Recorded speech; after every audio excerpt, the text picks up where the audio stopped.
I'm just a Prime Minister standing in the rain, asking a country that hates him to vote for him. So here we are then, 1,617 days since Boris Johnson won an 80-seat Conservative majority, or 18 days if you're listening on a Friday.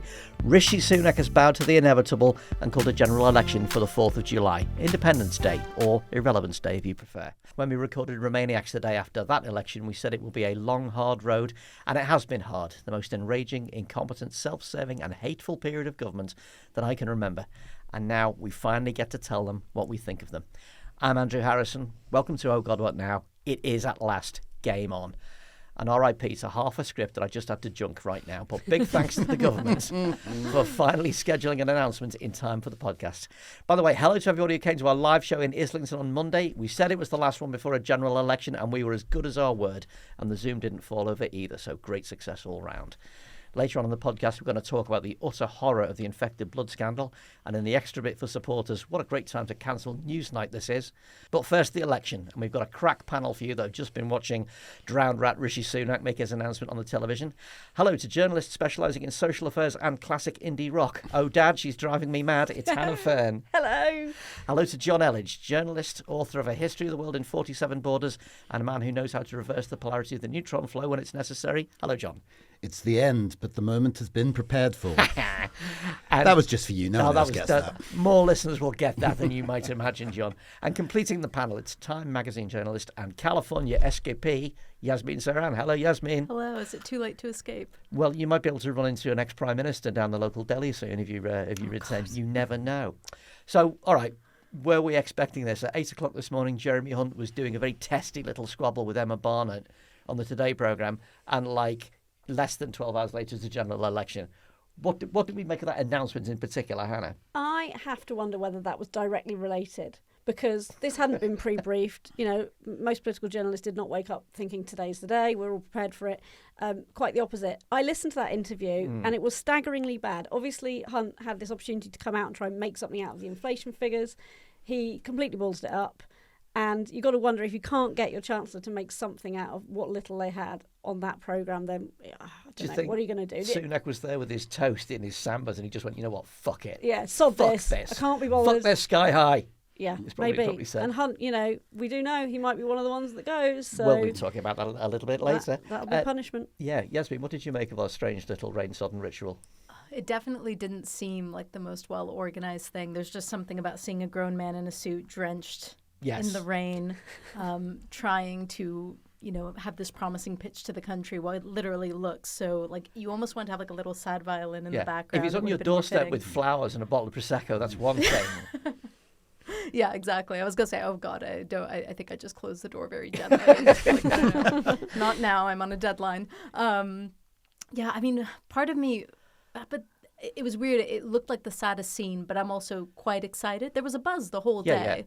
And it kind of just feels like finally they put us out of our misery. We know we can plan our holidays now around this. Yeah, I was saying to Hannah while we watched it, it's a combination of, it's very exciting because finally something is happening, but also it's kind of like your sick old cat that's been ill for 18 years and it's finally died, and it's dead now. Yeah. Jonn, what did you think? Did you particularly enjoy the as Sunak listed all the conflicts in the world that made everything not his fault? Immediately things can only get better, got blasted out. That. Beautiful. I mean, this is as with the rain, they should have foreseen this possibility if they were going to do it outside. Yeah.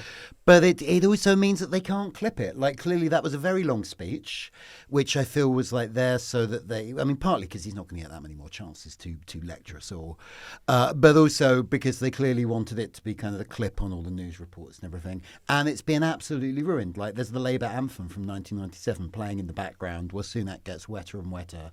It does just, someone did tweet things can only get wetter. That will be either the Mirror or if the Sun goes for that tomorrow, we'll know the sun has come out for Starmer. Things can only get wetter. That's going to be it. That is, I imagine that will be on more than one paper.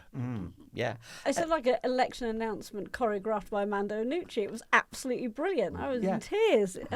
You can't make that stuff up. It's so uniquely British, such a classic British cock-up. I really enjoyed it. But the idea that a British Prime Minister and all of his advisors don't think about rain.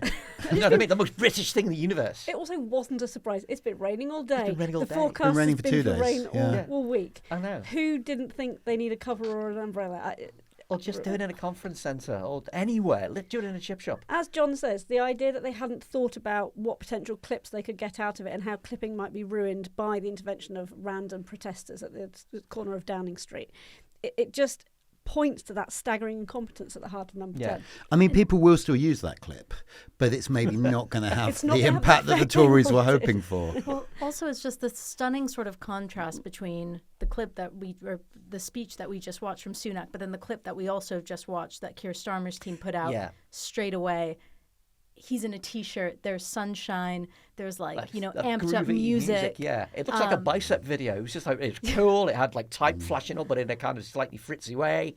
Dead exciting. It was completely just night and day, and it's one of those things where Sunak's but the uncertainty going back to square one. I'm like, I don't know, square one looks kind of nice. Everybody loves square one. Everybody wants to get back to square one as fast as humanly possible. The idea of making that statement, do you want to go back to square one, while you've got things from Will Only Get Better blaring in the background, it's just going to remind a lot of voters of, I was really happy in 1997, 98. I do want that back. But it was, you've got a man soaked to his skin, miserable as sin, obviously doesn't want to be there, telling you that we can't stop doing what we're doing right now. It's like when you're stuck in the car with your dad and it's the middle of the night and it's pissing down with rain and the car's freezing cold. It's like, can we go home? No, we're going to wherever we're going. We're going to this frozen bed and breakfast somewhere in Wales. When inevitably he loses the election and immediately moves to California, they're going to be playing that clip of him, and it will be very, very obvious why he's decided to go live in San Francisco. Absolutely. I can't fault him there. Well, yeah. So, Jonn, I mean, going back to the surprising speed of the decision, doesn't the pitch get rolled a little bit more than this usually? I mean, I'm looking back to see what were the kind of announcements of last week or moments of last week that are supposed to stick in the head and make it look like, yes, this government is absolutely in control of its destiny. And when they announce a general election, it's from a position of confidence and competence. I couldn't think of a single thing. No. So, sometimes these things do sort of seem to come a little bit out of nowhere. I seem to recall in 2017, it was just I was a little bit late to work that day and everyone was running around because something was clearly up. But generally, given that we are at the end of a term, and you would think there was a bit more strategy involved, it did come as a bit of a surprise. I sort of assume it was meant to be tagged to the inflation figures, which were not great, but better than they have been for a while. I assume the thinking is this is the closest they're going to get to a positive news story. The other thing I was thinking about was the FT did a report on what is being referred to as the Sue Gray shit list. Yes. Sue Gray, of course, the former civil servant who's gone to work for the Labour Party, has put together a briefing of various things that are expected to collapse over the next few months, which is clearly it's immediately been leaked. It's clearly partly to sort of pin these things to the government, partly to kind of get the Labour Party some credit if they happen on a new government's watch. Yeah. But so these include the collapse of Thames Water is on the cards. There's going to be public sector pay negotiations. We're going to have bad stories about overcrowding in prisons. A university might go under. There might be a crisis in the NHS. There certainly will be if we wait until the winter. Councils are going to fall apart. The country is going to continue falling apart. So the only reason I can think of why they've gone now is it's only going to get worse, isn't it? Yeah, I mean, and there is a story about what the members of the Parliamentary Conservative Party think about this. We'll maybe talk about in a moment. But Hannah, I wanted to ask you about the wisdom of the summer general election. Is it a good idea or a bad idea? Fraser Nelson of The Spectator, who has got good reason to want the Conservatives in, said it would be madness. Well, I mean, it's madness whatever you call it now up until the deadline, because they are not going to recover any kind of meaningful, lead. Even anything. Recover the gap slightly. We're not going to look less dead. I think summer is generally better than late autumn or winter, which is what the alternative was going to be. You can't call it in August. Everybody's on holiday. People, have very low turnout. It's got to be either summer or late October, November. Now, their rump of electorate that they retain is retired people, older people. They're not going to come out if it's a freezing cold day. It's appropriately a very rainy day, those kind of things. We know that their behaviour is affected by things like the weather and illness and flu, likelihood of catching flu if there's a bad flu season. So it's much better to go for summer because those people are going to turn out. And you're going to get more people coming out at between 5 p.m. and 10 p.m. in the latest hours of polling. So Fraser Nelson says it's madness because because the state of the country is so bad that nobody's going to vote for the Tories. But that I can't see that that's actually going to improve in any meaningful way by October. Even if they sort inflation out, it's not going to make any difference to attitudes. Friend of the pod, Steve Richards of the Rock and Roll Politics podcast, tweeted that no previous PM has called an election so far behind in the polls and earlier than necessary. And everything just points to the idea that Sunak just wants it to be over. Well, I bet he does. I couldn't bear being in his shoes personally. I would have pulled the plug months ago. I wouldn't have got that level of tolerance for such uncomfortableness. But did everyone see that amazing tweet from Nadine Dorris saying, I wonder if it's relevant that the new school term in California starts in August? I mean, it probably is directly relevant. Probably is relevant, yeah. But I also think that, there is this fact that, no previous PM has called an election so far behind in the polls because no previous PM has done such a bad job that they've created such a significant gap in the polls. And earlier than necessary, well, when is it necessary? January. You don't call an election in January if you want any Conservatives to come out. Yeah, when is it necessary? Ages ago. Yeah. You can't get there from here. Yeah.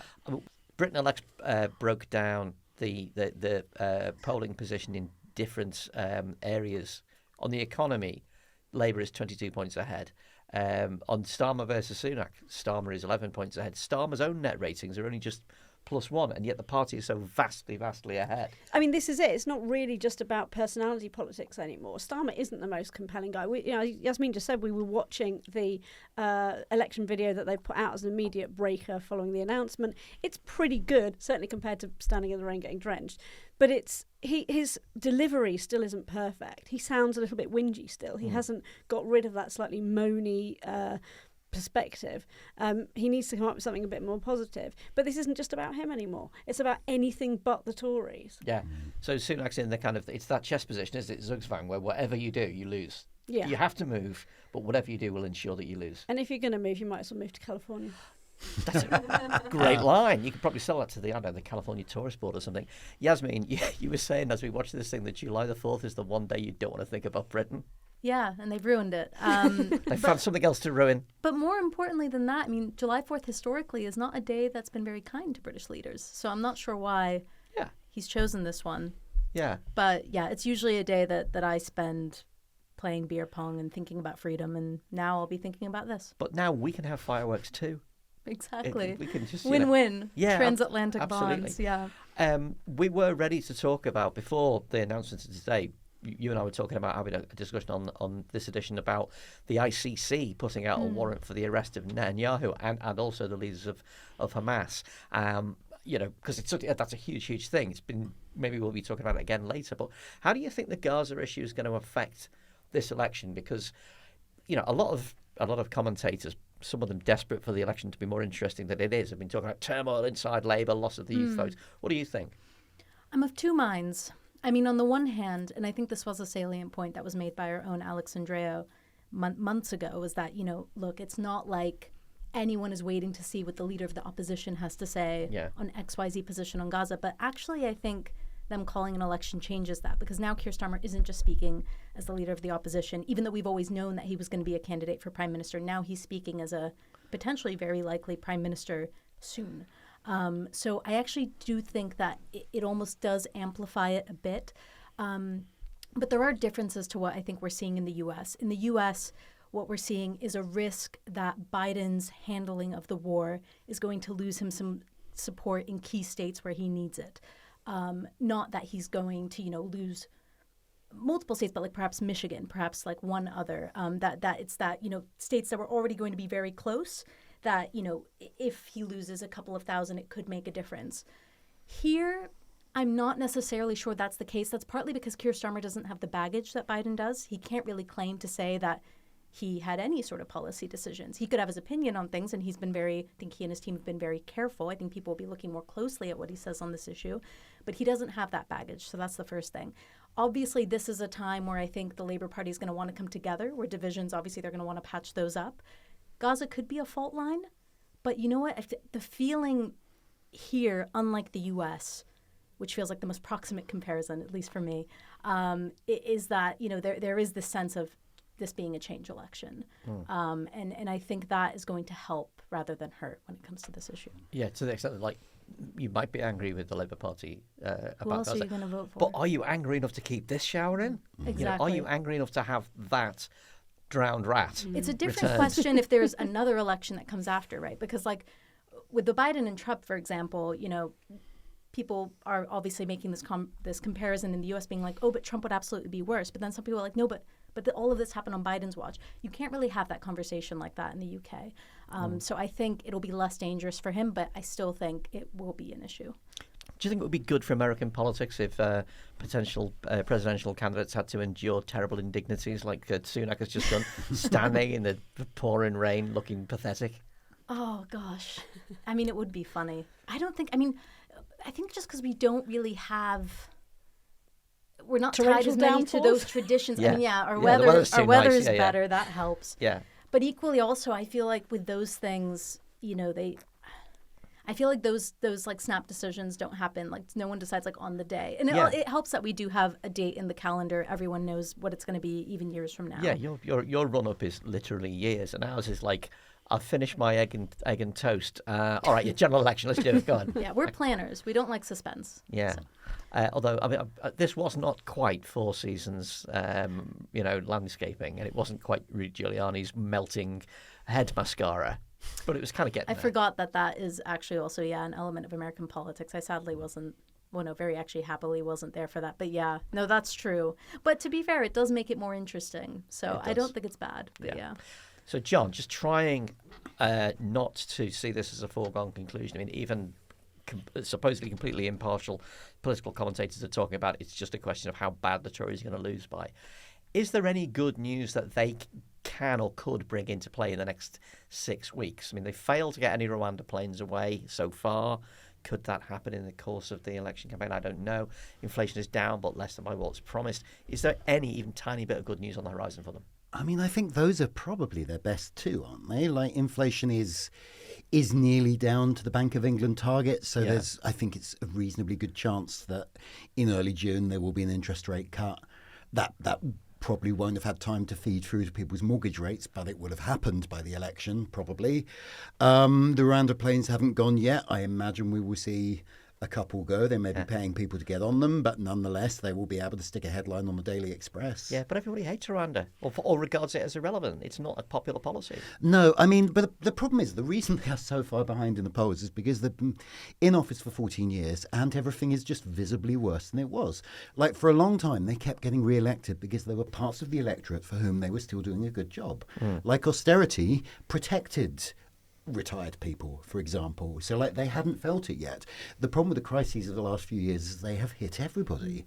So, like, I don't think there is any huge enthusiasm out there for Labour, but people in only every poll, but every election result we've had recently shows a huge pent-up desire to punish the government. And, there will probably they might creep back a couple of points because there will be people who will be who don't like the Labour Party, who'll be worried about the reality of a Labour government, even one led by Keir Starmer, and will go Tory, I suppose. But I don't think there's enough of them to kind of really save the government. Well, who needs the electorate to punish the Conservative government, Jonn, when you've got the Conservative Parliamentary Party? Nick Watt of Newsnight RIP tweeted that letters are going in calling for a no-confidence vote in Rishi Sunak after reports of an imminent general election. This was, of course, hours ago in the past. He writes, a leading Tory Brexiteer says an election now will be madness. Why go when the Conservatives are 20 points behind in the polls? Nobody was expecting this. Everyone mortified. And the Mail is talking about a leadership coup during the campaign, which would be like, in football, you joke the manager's going to get sacked at half time. It never actually happens. This would be objectively hilarious, surely. I really want that to happen. It would be great. So I'm not an expert on the Tory party's internal rule book, but I'm under the impression they can't actually do that. Like, you remember we've had rumours for months that, like, if it looked like there was going to be a coup, that's when Sunak will call the election, precisely just holding a gun against his own head. Yes. Yeah. So I think he's safe, but there are clearly going to be a lot of noises off. And also the Tories have just gone into this habit of, like, they all like briefing against each other. Like, they love the attention. Yeah. So, like, we're still going to see a lot of stories about how unhappy they are with the management of the campaign. I mean, importantly, this is the state that Labour were in under Corbyn. Yeah. That's why they lost the election. It's like they've learned nothing from watching the disintegration of Tory momentum. Labour. Yeah. I tell you who I felt sorry for. Penny Mordaunt. She had a lovely picture taken today with some giant £10 and £20 notes. And everybody was saying, is she tiny or are they big? I can't really work out. It was going to be her big moment, and now nobody cares. I tell you who's really lucky, Paula Venables. Yes, who was absolutely. getting crucified in the... She would have been absolutely all over every single front page. It would have defined the failure of her career, and nobody will remember her name now. She is... I'm sure we'll come to that. She is the bad news that it is a good day to bury. Yeah. So, Hannah, a few important points before we wrap up this bit. This is going to ruin Glastonbury, isn't it? I mean, yes and no, because people will be back in time to vote. You would have thought they might call it a week earlier if they really wanted to scupper the youth vote, but, you know... Fair enough. Who did you feel more sorry for? David Cameron for having to scuttle back from Albania as soon as he landed, or the poor Albanians who had put out millions, literally millions of Union Jacks all over Tirana, and they're going to take them back in again? All that effort for nothing. Interesting thing about that is that it just proves that it was very last minute, that Cameron would not have got on that flight if there'd been a discussion that was even, 1 day old. So that's true, there's definitely some trigger. I mean, I think it was the Jeremy Hunt interview. It might not have been that. It might have been, as Jonn was just alluding to, an internal trigger. He might have get a full no confidence vote that would have meant that the embarrassment of that. He might have just called it for that reason. But either way, something happened today that made him go, fuck it. Yasmeen, are you more excited about this election or the one in the United States? This one for sure. I have an immense amount of dread about the upcoming US election. I just can't believe that we're back here again. So, and with the UK one, there's just this promise. It's a change election, as I said. In the US, it's not change either way. We've had them both before. And I'm kind of just like, how have we come here? And it could end really, really horribly. In this case, I just don't think that's going to happen. Well, you've got your British citizenship application in, so, Yeah, hurry up. Absolutely. There's still time. So we are embarking on a 6-week campaign where all manner of stupidity will doubtless happen. But let's look forward to actual election night. What are you looking forward to? And specifically, who are you looking forward to getting Portilloed? I can't wait to see the back of Grant Shapps. Yes. Look, he's in a swing constituency. He's got a majority of just over 10,000, or almost 11,000 now, but it's looking very risky for him.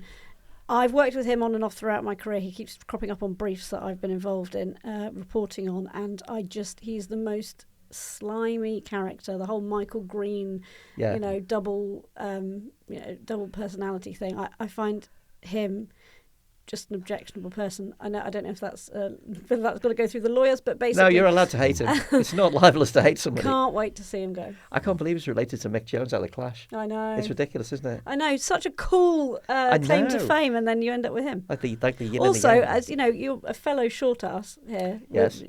He wears risers in his shoes, which I really hate. Just accept who you are and live it. That's self-treachery. Yeah, that's self-loathing, that is. Horrible. By the way, we did like the fact that... The kind of Aston or whatever it's called, the caption on Sky News said, Prime Minister to announce general election shortly, and somebody said there's no need to bring his height into it.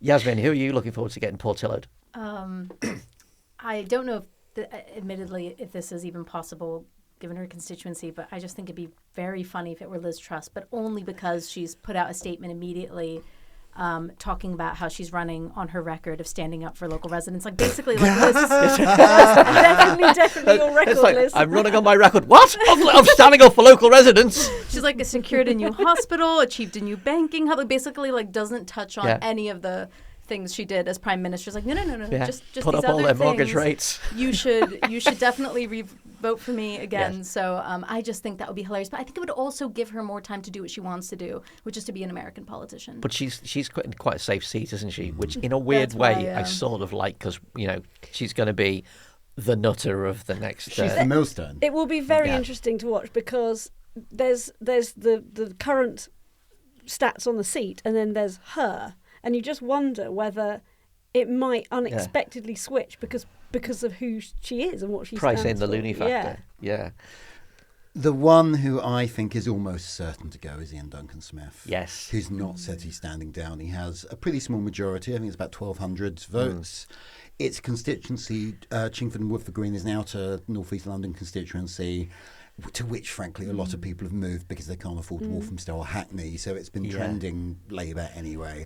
There is no way he survives, and he's too dim-witted to have noticed this and to think, maybe I should stand down before that happens. So he's the one who's going to give us the Portello moment, and then no doubt make an incredibly ungracious Susan Hall-style speech in which he blames the terribleness of his local voters for rejecting him. There is a certain kind of poetic justice to that, isn't there? A certain, your policies drive people out, funnel a load of wokesters from Hackney and Walthamstow into your constituency, and they then vote you out. It's your own fault. Oh yeah, and actually another example of this who will almost certainly go as well as Theresa Villiers from Chipping Barnet. Yeah, who is the NIMBYan chief, who is like.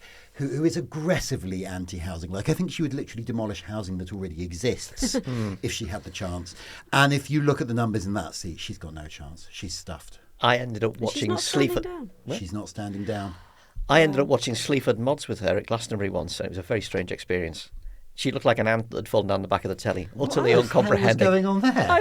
It's a long story, and this is when Sleaford Mods were in the middle of their disgusting band calls for Boris to be killed thing. This is classic extra bit material. I can't believe we're wasting it on Newsnight. Well, it's as far as the story goes. Anyway, so this is going to be a general election, and oh God, what now? We'll be reconfiguring like some kind of news transformer to do extra stuff as the campaign gets into play. There may be something interesting happening on the night of the election. Who even knows? Keep an eye on it here. And of course, the fastest way to find out about it is to sign up to support us on Patreon, because you get the news quickly, and also you'll be supporting the existence of the podcast. So anyway, here we go. We're about to go down the terrifying water log flume that is general election 2024. Can't wait.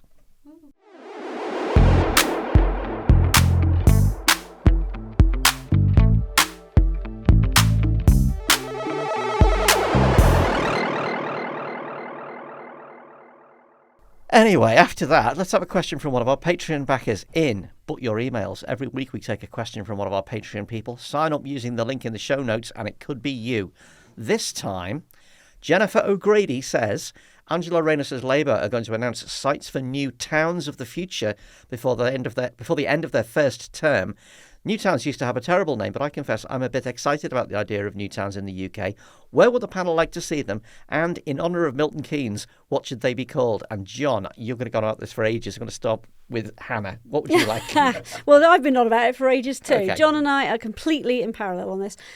This is a really great idea. I'm very excited about it. Also, a reminder that only 11% of the UK is developed, so there is absolutely tons of space for new towns. Anybody who starts to get NIMBY about it, check yourselves. In your face, Theresa Villiers. Absolutely. Yes. So I think there are some obvious spaces. Between Cambridge and Chelmsford, there's a chunk of space, and Peterborough, which is obviously quite near Cambridge as well, is one of the least socially mobile areas in the country, despite being really close to Cambridge. So you think it would piggyback off that economy, but it doesn't.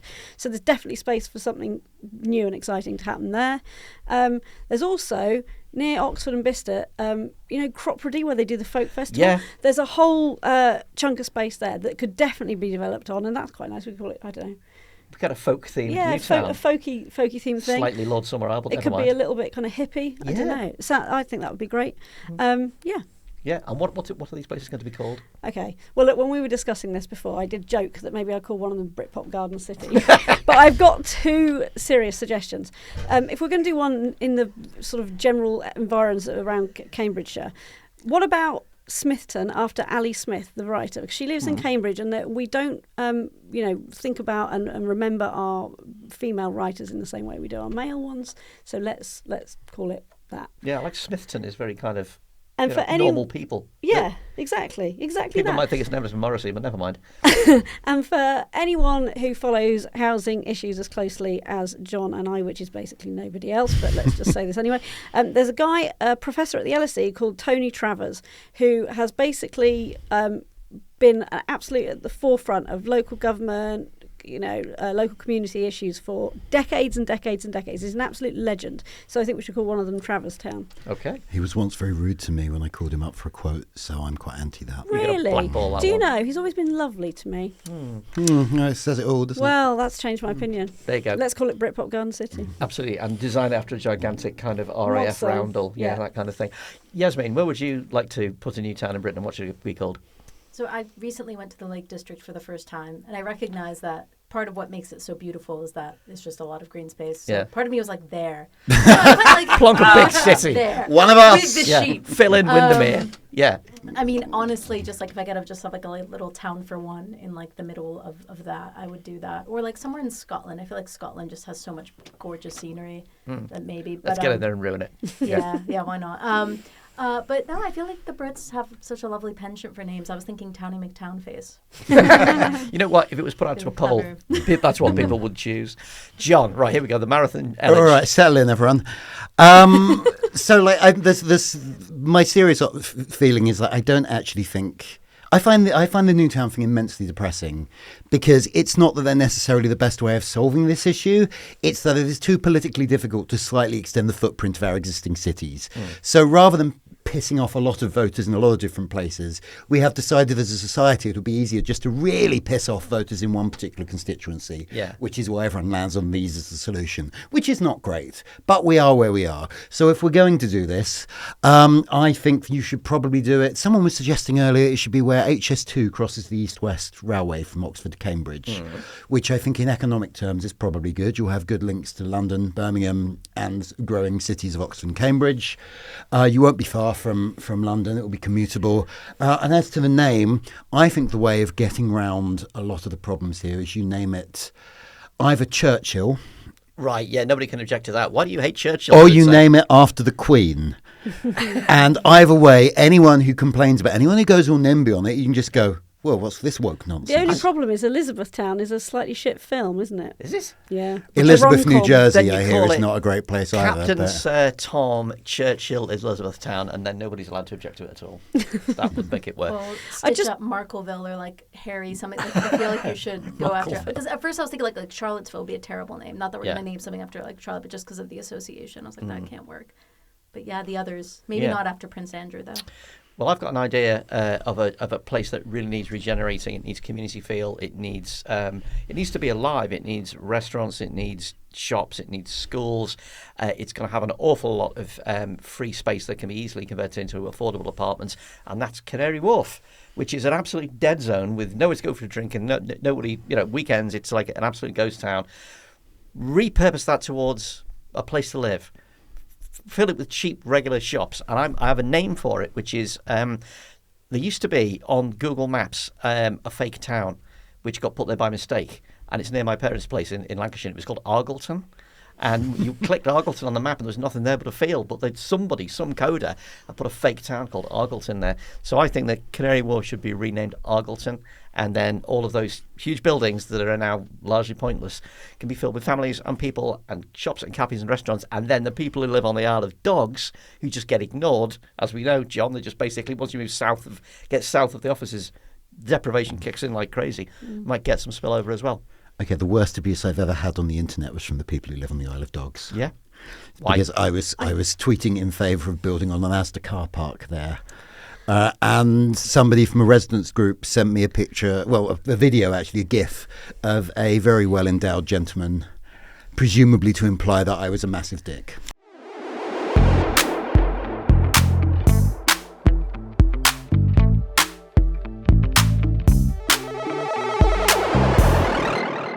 Government and health officials had destroyed documentary evidence, and contaminated Factor 8 had continued to be imported and used long after it was known to be highly dangerous. Today, Wednesday the 22nd, ex-Post Office boss Paula Venables wept in the Post Office inquiry after she admitted that her evidence to MPs had been untrue. Meanwhile, the report to the Grenfell inquiry is still delayed, and the Hillsborough families had to settle for a partial victory in a declaration that their loved ones had been unlawfully killed. No one has been successfully prosecuted. Are we a country where colossal state failures can happen with justice delayed and sometimes denied entirely? Hannah, the infected blood scandal, this unleashed a quality and quantity of outrage that we didn't even see in the post office revelations. Tell us, I mean, it seems silly to say why. Tell us what you thought about this week's revelations. I think the reason that people have reacted in such a kind of strong emotional way to these revelations and this kind of final tying up of what has been a decades-long scandal is that there's something so basic about robbing somebody of their right to good health and actually in the worst cases the right to life without informed consent when you are withholding information from them about the blood products and so on. It's really frightening. It taps into those kind of base instincts that I think we last saw during the pandemic, that kind of fear about our own ability to protect ourselves from the actions of a state or issues that might affect our health. So I think that's the reason why we've seen that kind of public outpouring. I mean, it's good that we've seen it. I'm glad people feel moved in that way. I mean, when we were preparing this before we knew that the election was going to be called, and we were talking about the Venel's reaction and tears and so on, I was going to argue that it might change that. That we hadn't seen the kind of the same response to the post office when we see her, that there will be a resurgence of the fury about the treatment of the Podmasters.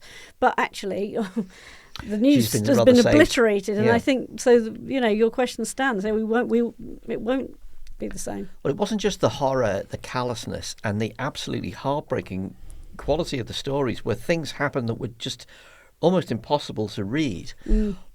But it was the impression that here's another cover-up in a government system where that's the default response. It never, ever changes. Yeah. And I looked at it, I saw, Hillsborough and Post Office had the same thing. Cover up, deny, obfuscate, and worst of all, just try and wait people out.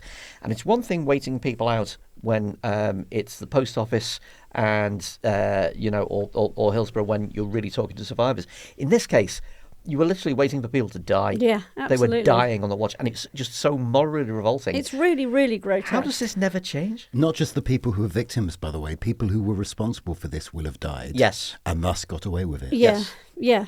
Yeah. How does it happen? I mean, I always get accused of having too positive a spin on everything and not being cynical enough, which obviously as a journalist, cynicism is a core quality. But I don't think this is motivated initially by a kind of desperate Machiavellism.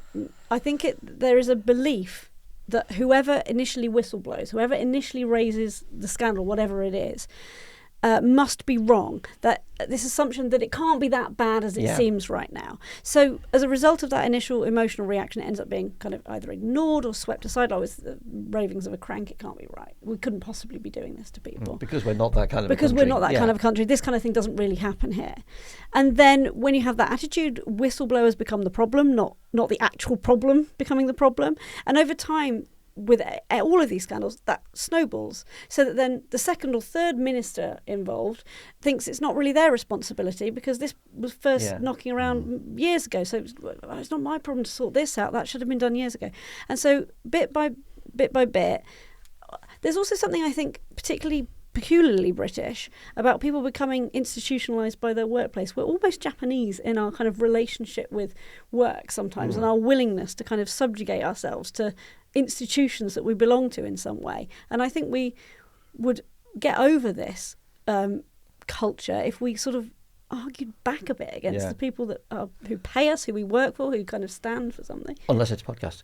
Yeah. I mean, nobody's hands are clean in this, and Longstaff said that successive governments were to blame for systemic, collective and individual failures. And I was trying to say if there's anybody who can kind of hold their head up. I mean, Theresa May had to be essentially bundled into announcing the inquiry on Hillsborough. Yeah. Andy Burnham will say quite freely that it was only being barracked at Anfield that really fully made him understand the depth of feeling and to push for that inquiry. I think the worst person in the blood scandal actually was Cameron, because he had the chance to do something much earlier, and despite fronting up and apologising, there was still an obfuscation. And Scotland announced an inquiry which admittedly was considered a whitewash when it was completed. But Scotland did its own inquiry in 2008. There was an opportunity. Cameron knew this was going on and he didn't press the trigger then. But is there, to your question, is there anyone who comes out looking all right? Lord Archer campaigned for an inquiry. When it didn't happen, he then literally funded it with his own money. Now, he did his own private investigation in 2007, and it ended up being really toothless because he couldn't compel witnesses because he didn't have the legal right to do so. But good for him, good for him for at least trying to do something where Cameron was failing. Yeah. Jonn, as a country, we actually do run quite a lot of inquiries. We run so many. Yeah. The Institute for Government said that at the end of 2017 there were 9 open inquiries. The last time there were no active public inquiries was 27 years ago. And since 1997 there's been at least 3 running at any one time. So if we do so many inquiries, why are we so bad at getting change out of them? My favourite stat from the Institute for Government there, by the way, is that in the late 2010 the number of open inquiries peaked. The fact it was late 2010 tells you that this was very much a new Labour strategy. Yeah. There were 16 running concurrently at the end of 2010, which is absurd, isn't it? That's just, it doesn't feel like a functional way of doing things. I feel like we're so bad at getting change out of them because they are so incredibly slow.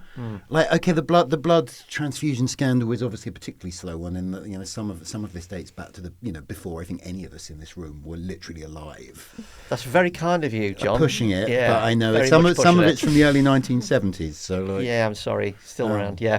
Oh well, never mind.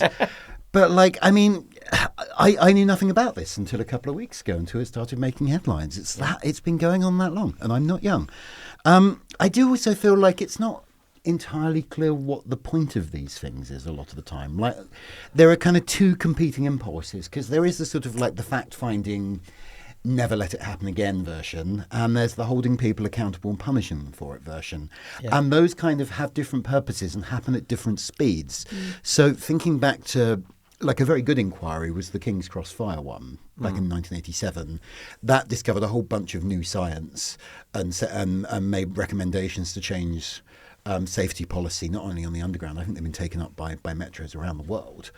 But I think that was possible because the people who were going to be held to account were not in government. They were in London Transport. Yeah. But so that the opposite of that in some ways, if you kind of look at the COVID inquiry, what was that for?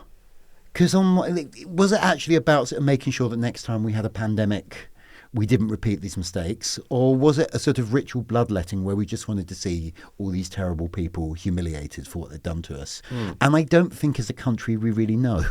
Yeah, and there's a running campaign against the COVID inquiry from the right wing and the kind of continuity Boris Johnson press, isn't there? Why are we wasting money on this? Lockdown was a waste of time. It's. Yeah, but obviously those people are awful. But I also kind of feel like it's almost a spectator sport. Like, we wanted to see a day of Boris Johnson having to explain himself. Yeah. And that's not actually the same thing as lessons learned, making sure that we don't repeat these mistakes. I always think that what comes out of each one is some specific lessons. I mean, it sounds like the King's Cross fire, that genuinely useful lessons, but specific lessons about never letting that particular thing happen again. But it never addresses the culture that leads to the cover-up element and what the true scandal, which is that mistakes always happen, but it's the covering up of the mistakes and the continuation of repressing people who are willing to speak out.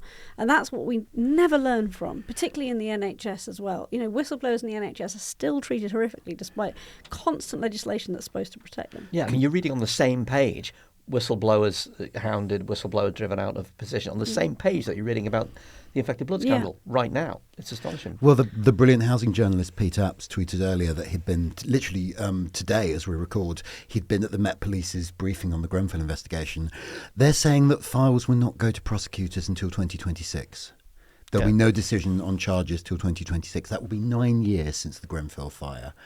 After a while, you kind of think this is deliberate, isn't it? This happens slowly for a reason. This is what the kicking into the long grass actually means. Yasmeen, the kind of US equivalent to this is the congressional inquiry, which is led by elected officials with everything that goes along with that, including the grandstanding and the playing to the home crowd and so forth. But also the US has a traditional of interminable public televised hearings on literally everything. How do you think the two compare? I realise I'm being a little bit unfair because very few of us here pay close attention to our inquiries. Yeah, I mean, it's. I was going to say, when I think of U.S. inquiries, I think of the kind of those big televised spectacles like the January 6th hearing, or even the Mueller report, or as you were saying, kind of instances where the Senate is quizzing like the head of TikTok or something. Like and they tend to be less about, those feel more, as you say, like political grandstanding than about really kind of having a reckoning about something awful that's happened or finding, getting justice for people. Those don't quite, I don't think we have the same culture of that you see here in the UK. Yours is often more about like Jim Jordan being a dick, isn't it? Yeah, I mean, it's just the personalities just take over, and a lot of it is politics related. Like, there was a hearing or inquiry on Watergate. There was the Teapot Dome scandal. I mean, these are going back. I did actually find that there apparently was a Senate inquiry on the Titanic sinking. Really? And that ended, and I think that actually there was a British inquiry that happened around the same time, and that ended with several conclusions about like kind of safety issues that weren't taken on board that could have saved lives and things like that. But that's not the sort of thing I feel like Americans, I mean, they may well be happening, but I don't think Americans are very aware of them. I'm certainly not. Hannah, it's become a cliche to say that it took an ITV drama to get the post office scandal addressed. And there were Hillsborough dramas which did move the issue along. They kind of moved the needle, but didn't have the kind of instantaneous effect that the post office one did. Grenfell, as you just said, is absolutely languishing 7 years since the fire. What determines when a scandal gets attention? I think it's, and this is linked to the fact that they become the kind of scandals that can be dramatised in a meaningful way by places like ITV. It's the element that it could happen to anyone, the it could have been me factor. And I hate to say it about Grenfell and also indeterminate sentencing, the IPP sentences, which we've discussed previously on the podcast. These are things that people feel couldn't happen to them. Grenfell was a tower full of poor people and immigrants. Yeah. People don't relate to that. And then, equally, prisoners are not a kind of easily relatable category for most people. So they just get pushed under the carpet, which I think is a really sad thing. But and you saw it with Hillsborough, which is like, these are Liverpool football Hillsborough fans. could be anyone attending the football, and the blood scandal could be anybody who happens to need medical treatment for some reason. With Hillsborough, it was very much othered. It was very much, that's true. That's what you expect. That's what they're like. I mean, that resulted in pumping, like, basically prejudice against people from Liverpool into the media that's still there to this day. Right? Yeah, that's true. And that is absolutely true, of course, that happened at the time. But I would say that what resulted in the end in the justice that was finally achieved was simply that we got beyond that disgusting behaviour. It was a progress of people realising that actually it could have been you. It could have been you. Could have been your brothers and sisters. It's I would still run into people who are going, oh well, there's no smoke without fire. The fans are obviously drunk. All this stuff that's been debunked, utterly debunked, several times in public. And all you can say to them is, well, but for literally the look of the draw, literally the look of a draw or a couple of results, it'd be you. And we'd be, and there would be, annual memorial services in Choose Your Town. Yeah. Absolutely. And, the in terms of the blood scandals, that we all use medical services. Yeah. So it feels like it could be the thing I end up needing treatment for. And that's what makes people feel that scandal needs attention. So do you think that with the post office having been from almost nobody knowing to everybody knowing and caring and being very angry, and with the blood scandal, do you think things might be changing? What do you think is next likely to be where the focus lands? There are a couple of things. One which I think initially would have been in the unrelatable category, but is shifting into relatable, which is the loan charges scandal. That is a situation where people were missold by cranks, basically, crooks, products that were designed, people who have small businesses and so on, that were designed to reduce their tax. But these people who were the customers had no idea that it was a dodgy tax avoidance scheme. They really thought that they were buying an honest product, financial support. Then the government, to try and claw the money back that it was losing through what was essentially illegal channels, is hitting them for really large tax bills that they can't pay. And it's led to 10 suicides already, and there are warnings that there will be likely more suicides. So I think, that idea that this could happen to you, even though you're trying to do the right thing. And the people who got caught up in that have that real feeling that they have become vilified, and they were never how they're being characterised in the press and in the public eye. They are not that person, but everybody thinks that they're a tax avoider. Yeah. The other one also is maternity scandals. We had the report a couple of weeks ago around trauma in birth, and we, as I said on the podcast, 1 in 20 women left with PTSD after birth. We have had inquiries into specific areas, so Shrewsbury and Telford, where there were a lot of deaths of neonatal babies. But a national inquiry into the state of maternity care and the disproportionate impact on mothers and neonatals of colour, I think, is probably overdue. But then, as Jonn points out, will another inquiry really fix that issue? Well, another inquiry might fix that issue if it gets an ICV done or otherwise formed. Yeah. So, Jonn, just finally, every time an inquiry reports there will be compensation or prosecutions or legislation on that specific problem, but less likely for there to be a look at the systemic issue.